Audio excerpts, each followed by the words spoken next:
So అక్కడి నుంచి మొదలైనటువంటి మీ జర్నీ ఎప్పుడైనా నాటకాలు మాత్రమే ఏంటిది, నాటకాలు మనకు కూడు పెడతాయా, నాటకాలు మనకు ఫుడ్ పెడతాయా అనేటువంటి ఎప్పుడైనా ఇలాంటి ప్రశ్నలు ఎప్పుడైనా వచ్చినాయి సార్ మీకు? లేదు, నిజానికి చెప్పాలంటే నాటకమే నాకు కూడు పెట్టింది, నాటకమే నాకు అంటే ఒక గౌరవం. దశలో అంటే కూడు పెట్టడం ఒకటి, చాలా రిచ్ పర్సన్ అవ్వడం ఒకటి, మనం గొప్పగా ఎదగాలని చెప్పుకోవడం ఒకటి.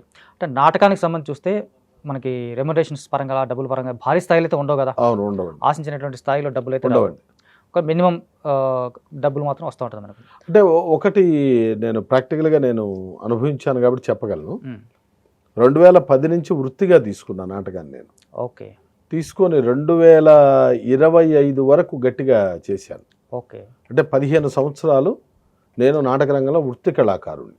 ఓకే. అంటే ఒక నాటకం తీసుకోవటం, నేను తయారవటం, దానికి ఇన్వెస్ట్ చేసుకోవటం, దాని తాలూకు ఏమొస్తుంది అంటే ఖచ్చితంగా నా ఇంటికి సరిపడా నేను ప్రైవేట్ ఉద్యోగం చేస్తే నెలకి 30,000 రూపాయలు ఎలా వస్తాయో, ఓకే, అలా నెలకి 30-40 వేలు సంపాదించి నేను నా కుటుంబాన్ని చక్కగా వృద్ధిలోకి తెచ్చుకోగలిగాను. అలాగే ఇలా ఉంటున్న నాటక సమాజాలు కూడా చాలా ఉన్నాయి. ఎస్.